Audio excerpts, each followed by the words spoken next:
Boa noite, irmãos queridos. Bom revê-los aqui. Deixa eu ver quem que está aqui hoje, não é?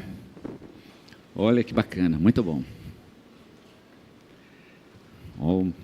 Olha quem está aqui hoje, não é? Parece que esse povo vai lá para o interior, não é? E daí tem que voltar. O bom filho retorna à casa, não é? Esse povo chega aqui, faz a gente gostar deles e depois eles falam que vão morar no interior, não é? Então por que fez a gente gostar deles, não é? Muito bom ver vocês aqui com a gente, tá bom? Deus que abençoe. Muito legal. Lá em cima não dá para ver muito bem porque tem uma luz aqui, mas Deus abençoe vocês aí. Muito bom ver vocês aí, tá bom? Deus que abençoe. Muito bem, irmãos. A gente está no mês de missões. O nosso tema é Jesus transforma. E a gente vai falar um pouco mais a respeito dessa transformação do nosso Senhor Jesus, tá bom? Mas antes da gente falar sobre isso, vamos pedir para as crianças, né, que estiverem aqui com a gente hoje, para acompanhar essas duas moças aqui. Olha que benção. Ela pode não ser mais carinhosa que a mãe de vocês, mas ela chega perto, hein? Chega perto. Olha que benção. Estão brotando que nem, não é? Que nem flor. Olha que lindo. Muito bem, crianças. Deus abençoe muito vocês lá, tá bom? Sigam aí as nossas duas tias e elas vão abençoar a vida de vocês lá na classinha, tá bom? É lindo pensar que o Espírito Santo fala com elas com o mesmo poder que ele fala com a gente, não é? E é muito legal a gente pensar assim. Muito bem, irmãos. Vamos então meditar um instante na palavra do Senhor e quero pedir a você que abra sua Bíblia em Jeremias. Nós vamos ler o capítulo 3, versículo 19. A gente vai ler do 19 até o 21. Eu tenho sido muito impactado pelo primeiro sermão de Jeremias. Não sei se foi o primeiro, provavelmente o primeiro sermão que ele pregou, que vai do capítulo 2 até o capítulo 6, né? Até o capítulo 5, na verdade. O capítulo 6, perdão. E é o primeiro sermão de Zacarias, ok? Vamos lá? Já vamos arrumar já? Arrumou. Então, esse é o primeiro sermão de Jeremias. Ele começa no capítulo 2 e vai até o capítulo 6. Jeremias é um profeta muito, muito, muito legal. E Jeremias, ele é um negócio meio psicológico, né? Porque Jeremias é um caso de psicólogo, né? É uma pessoa que devia fazer terapia, tipo assim, né? Porque ele era uma pessoa muito emocional. Ele era uma pessoa que tinha dificuldade até com a sua própria emocionalidade. Você é muito emocional, chorão, né? Ou quando está alegre, alegre mesmo, mas quando está triste mesmo.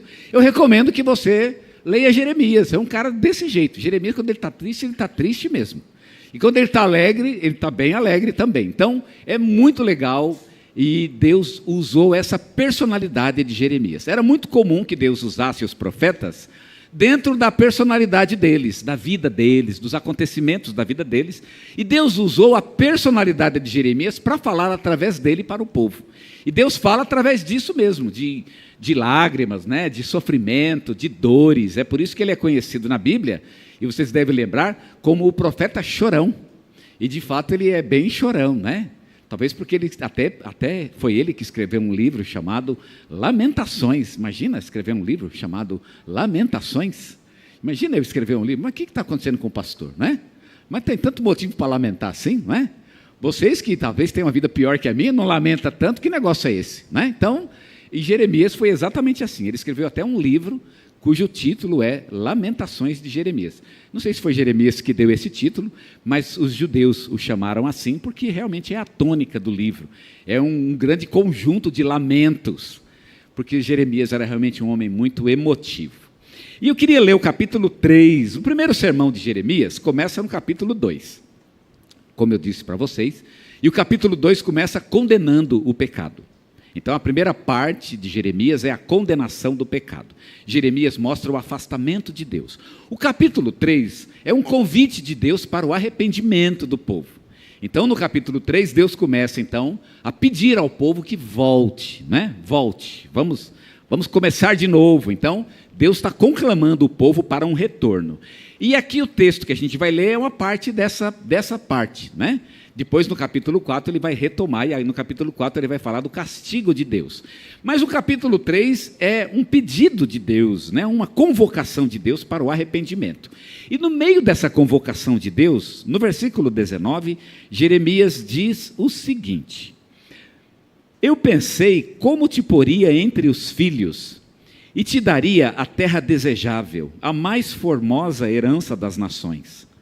Também pensei que me chamarias meu pai, e que de mim não te desviarias. Deveras, como a mulher se aparta aleivosamente de seu marido, assim aleivosamente te houveste comigo, ó casa de Israel, diz o Senhor.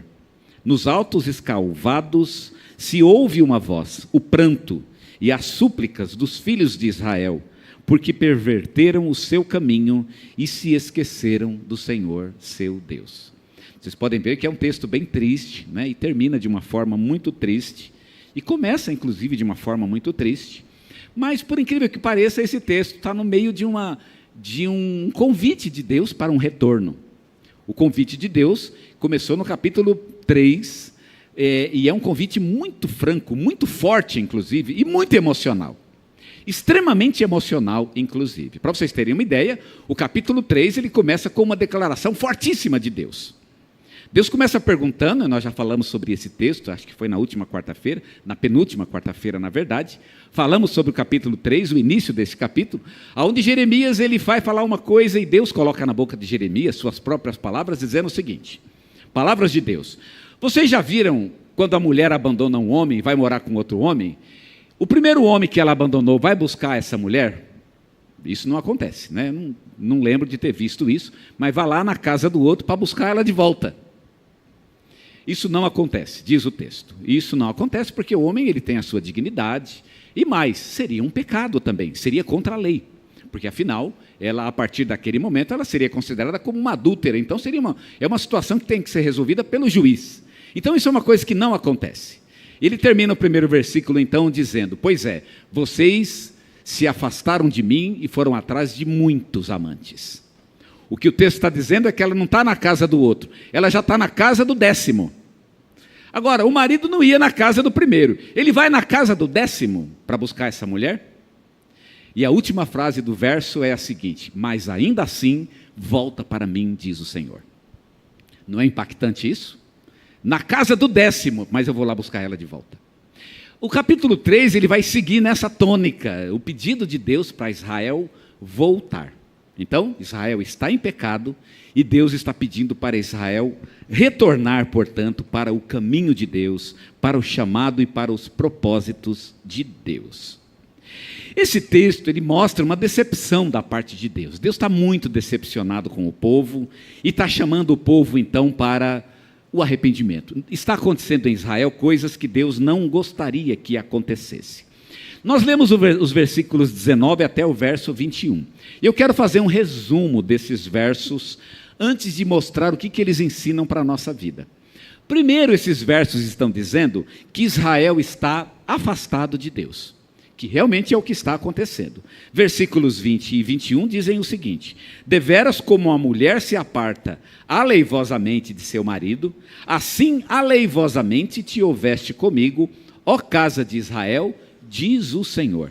E o verso 21, nos altos escalvados se ouve uma voz, o pranto e as súplicas dos filhos de Israel, porque perverteram seu caminho e se esqueceram do Senhor seu Deus. Vejam que Israel se afastou de Deus, e é exatamente o que o texto diz.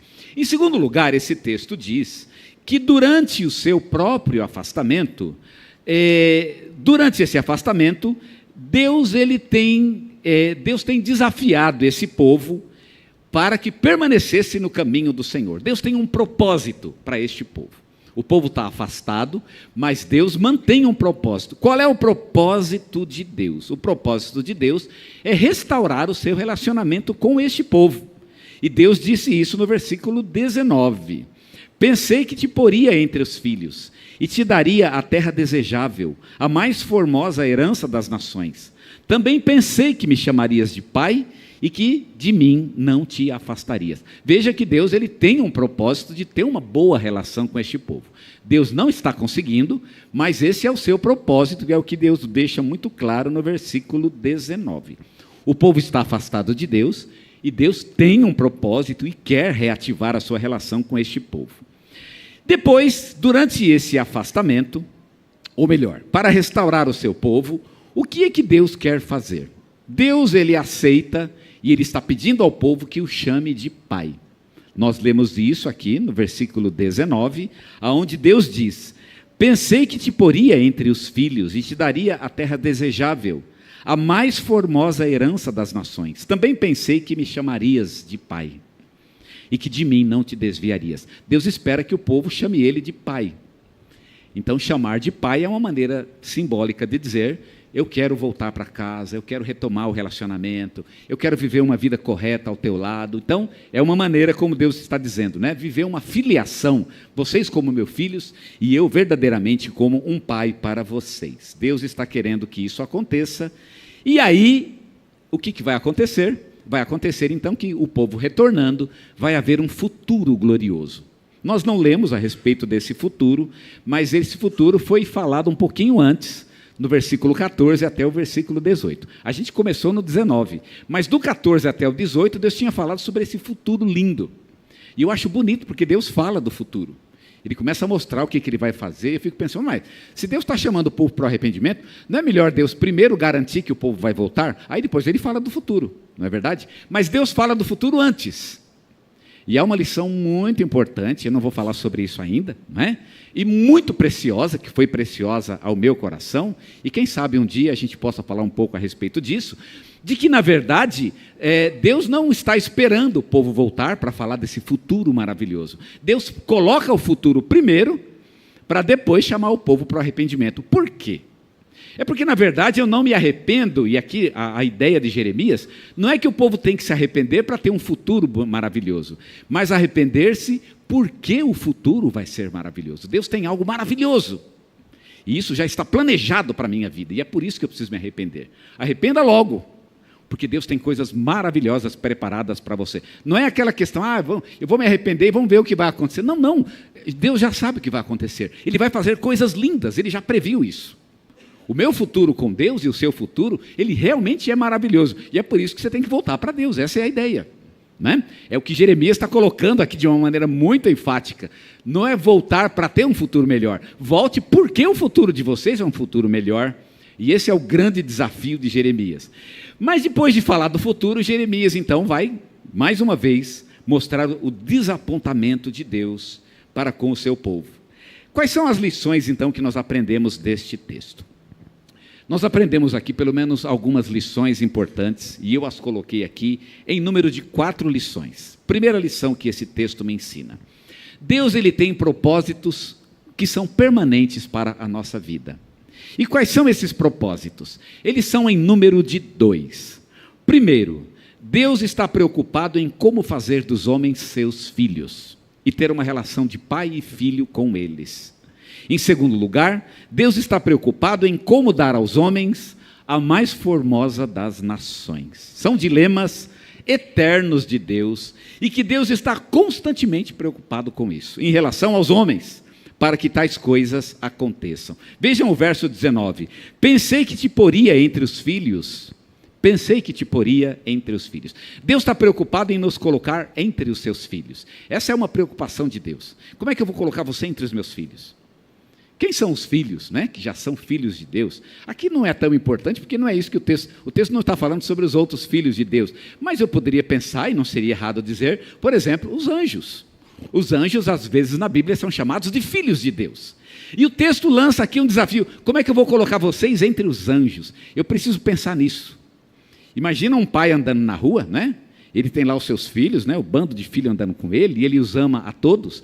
E de repente ele vê alguém caído na rua, e aquela pessoa é uma pessoa estranha para ele, e ele olha para aquela pessoa, para aquele menino, e ele então faz uma pergunta para si mesmo: como eu faria para colocar esse menino entre os meus filhos? É claro que existe todo um processo para que isso aconteça, não é? Mas essa é a preocupação de Deus. Como é que eu vou colocar vocês entre os meus filhos? Eu preciso colocar vocês entre eles. Lugar na minha herança. Vocês na minha casa, desfrutando da alegria e do prazer da minha casa. Essa é uma preocupação constante de Deus. Como fazer de nós seus filhos? Eu acho que talvez seja a principal preocupação de Deus em relação a nós. Tanto assim que quando ele enviou Jesus a este mundo, Jesus ele se revelou como o Filho de Deus. E por que ele se revela como o Filho? O Filho com F maiúsculo. Nós somos filhos com F minúsculo. E para mim, se eu sou filho, tá bom. Senhor, esquece o F. Pode pôr maiúsculo, minúsculo, né? Se tiver um meio aí, pode pôr um intermediário. Não sei, põe, mas põe filho. É filho, no contrato não importa. Se está filho com maiúsculo ou com minúsculo, né? Provavelmente na minha certidão de nascimento está filho com letra minúscula, né? E nem por isso eu deixo de ser filho do meu pai. Não importa, mas o importante é que Jesus é o Filho por excelência. E por que Deus enviou o Filho? E especificamente o Filho? Exatamente para que nós olhássemos para Jesus e nós víssemos em Jesus exatamente aquilo que ele queria de um filho, o que ele espera de um filho. Jesus é o filho ideal, para que nós nos espelhemos nele e façamos do jeito que ele faz. Essa é uma preocupação constante de Deus. Deus está sempre preocupado em nos fazer filhos dele, e ele está tão preocupado com isso, que ele enviou o seu filho, né? que é o filho da própria essência de Deus, o próprio Deus, que viveu como um filho obediente e que está dizendo para cada um de nós, façam do jeito que eu estou fazendo. É isso que Deus quer de vocês, é isso que Ele espera que seja um filho. Jesus é o filho ideal que todos nós deveríamos ser. Então a primeira preocupação de Deus é essa, Ele quer que sejamos filhos. Qual é a segunda preocupação de Deus? Eu te daria a terra desejável, a mais formosa das nações, segundo a tradução que eu tenho lá em casa, né? Eu te daria uma terra boa. A preocupação de Deus aqui é em dar ao seu povo uma qualidade de vida, num lugar bom, não um lugar ruim, não num lugar cheio de fome, de peste, de guerra, um lugar cheio de tristeza, de necessidades, não. Deus quer que tenhamos uma vida boa, uma vida plena, uma vida abastada. Deus quer isso. Uma das grandes promessas do Antigo Testamento são essas promessas de uma terra onde as pessoas vão viver com paz e com prosperidade. Deus não criou o homem para que morresse de fome, de desgraça, de doenças. Deus queria que os homens vivessem numa terra boa. E ele deve ficar muito triste quando ele vê o mundo como é, cheio de problemas enormes, terras horríveis, pessoas que vivem numa condição de vida horrível. E isso não faz parte do plano original de Deus. Deus está preocupado em nos dar uma terra boa. Não é à toa que uma das maiores promessas, né, do Apocalipse na Bíblia, da Bíblia como um todo, é exatamente que o Senhor, Ele nos encaminharia para uma terra eterna, uma terra onde o próprio Deus, Ele é o Senhor, aonde a luz dEle brilha. E não é à toa que é uma terra linda e maravilhosa, onde todos vivem a paz e a prosperidade de Deus numa cidade celestial. Deus está preocupado com isso. Eu quero dar a vocês uma coisa boa.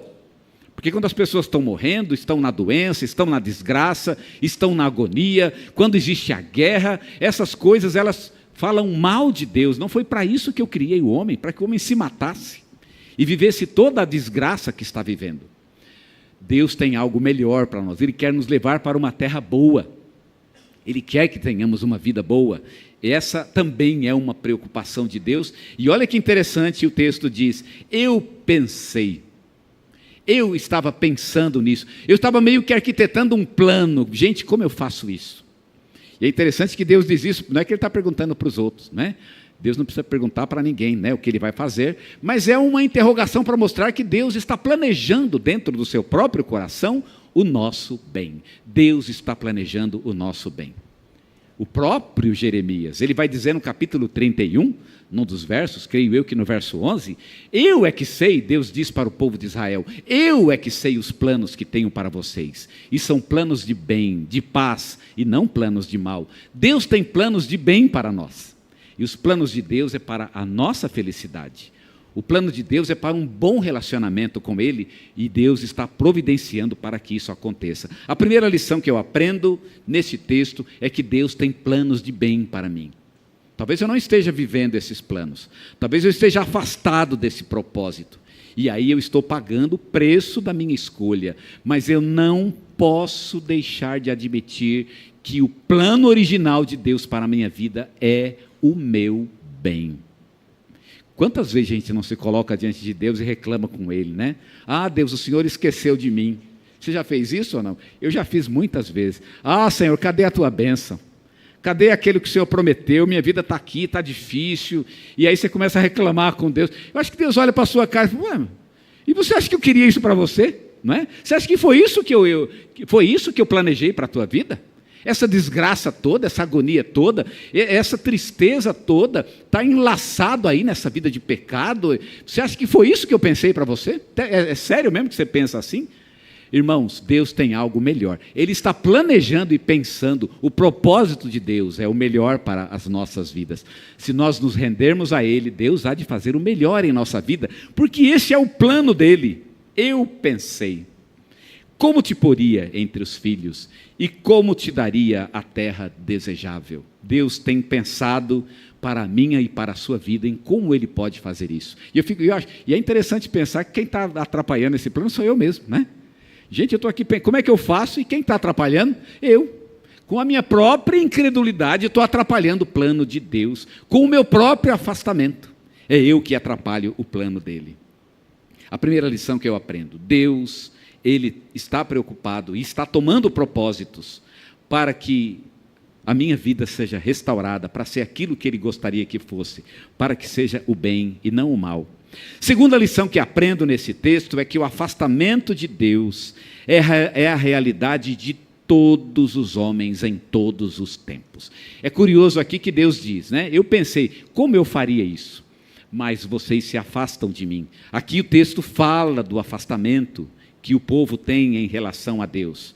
Diz isso no verso 20: deveras como mulher se aparta aleivosamente de seu marido, assim aleivosamente significa sem escrúpulos, não é?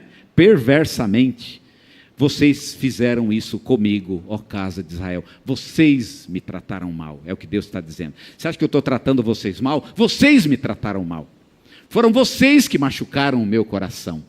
Foram vocês que, com o afastamento de vocês, cravaram uma ferida em meu próprio coração. Vocês fizeram isso, é o que Deus está dizendo para este povo. E isso é o retrato de todos os homens.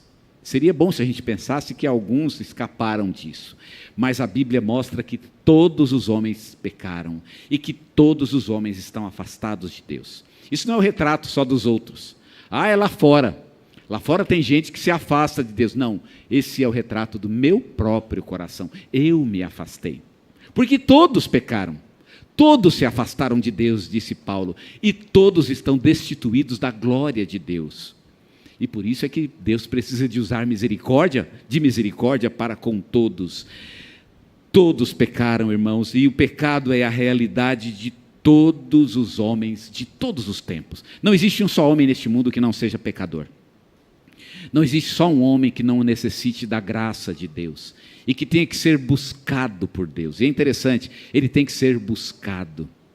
O último versículo do Salmo 119 diz isso: eu me desviei como uma ovelha desgarrada, busca o teu servo. E eu acho lindo isso. Eu estou desviado. Peraí, mas você sabe que está desviado, por que você não volta? Mas talvez o salmista, no Salmo 119, reconheça: Deus, eu até queria voltar, mas eu não consigo, eu não tenho forças. Busca o Senhor, me busca o Senhor.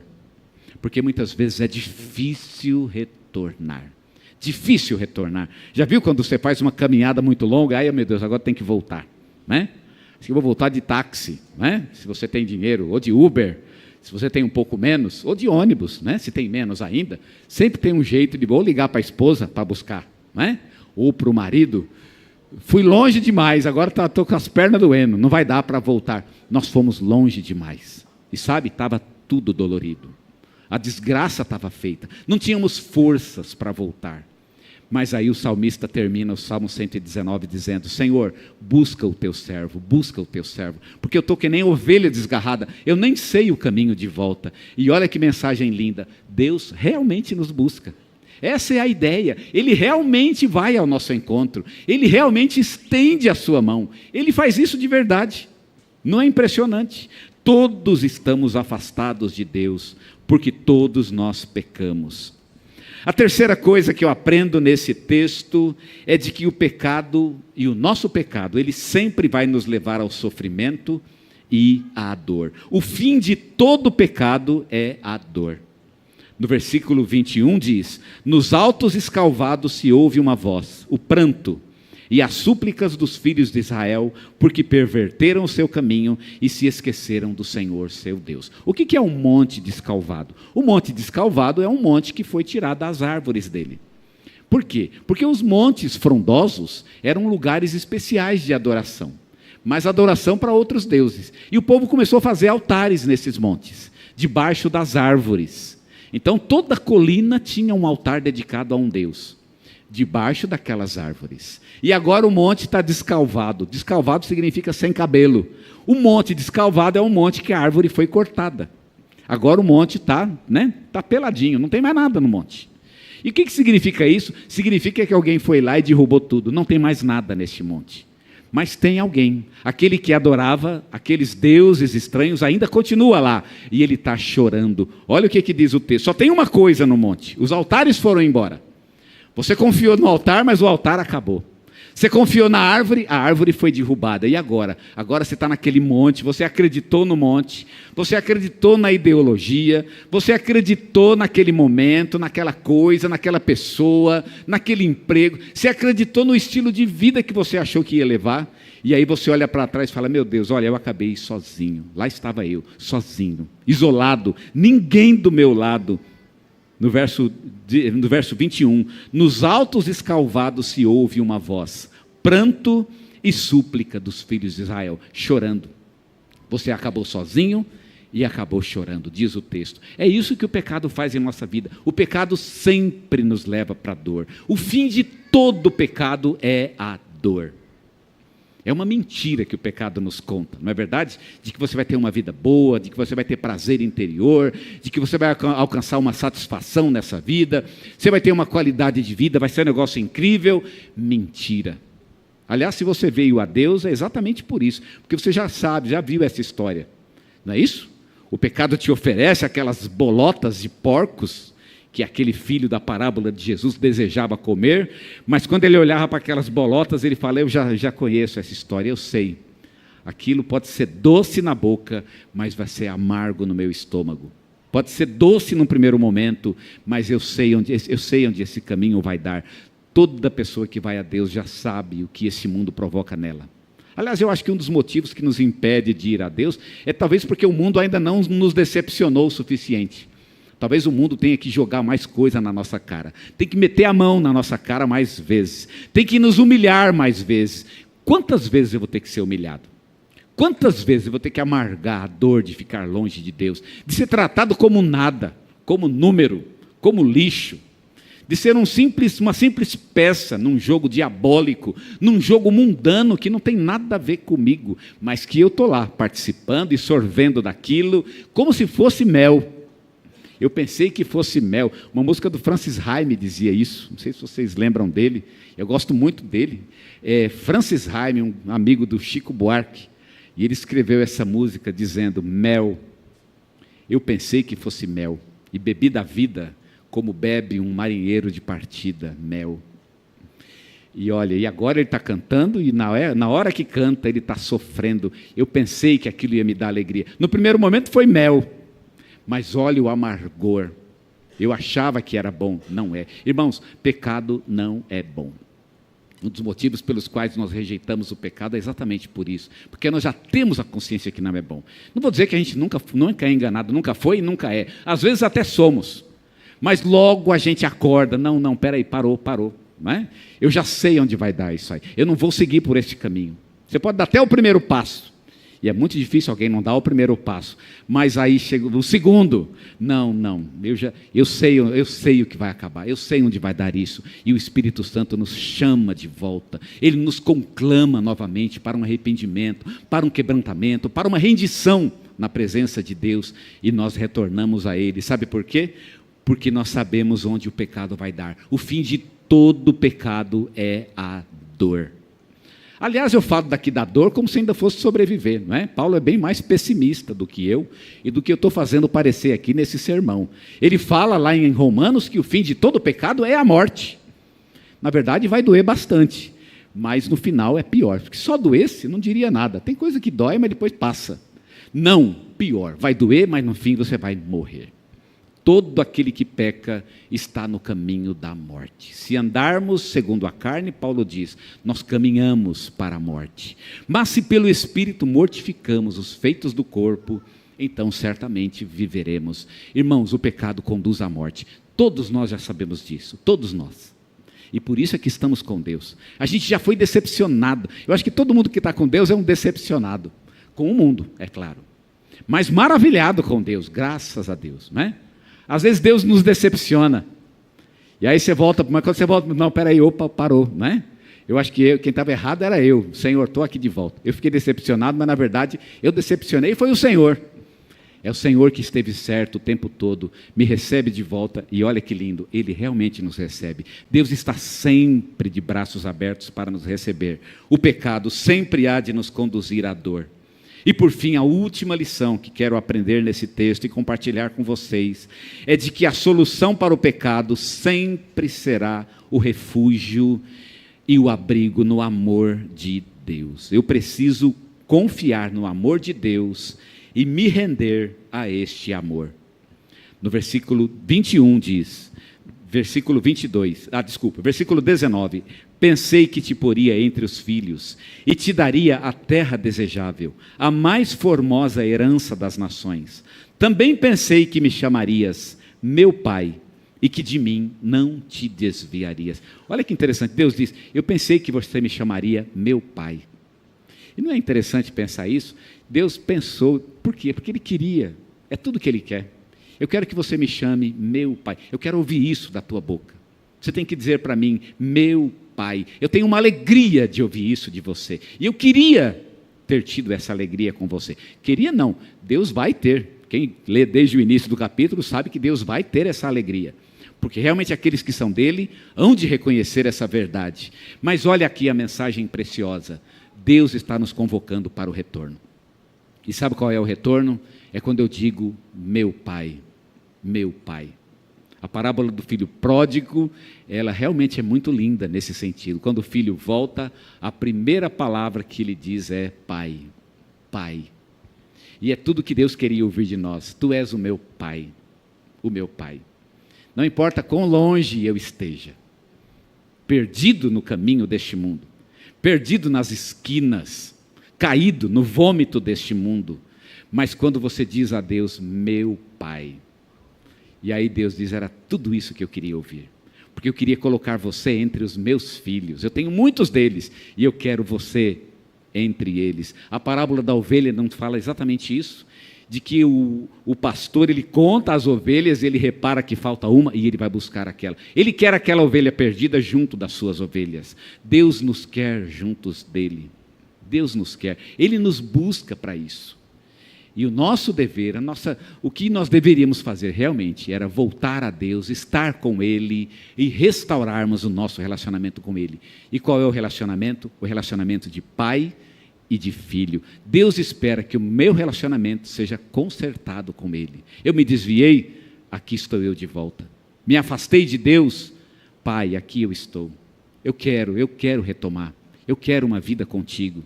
Eu quero viver a filiação juntamente contigo. Deus está nos convocando para reviver e para reatar esta relação com Ele, uma relação que Ele quer com o meu coração e com o seu coração.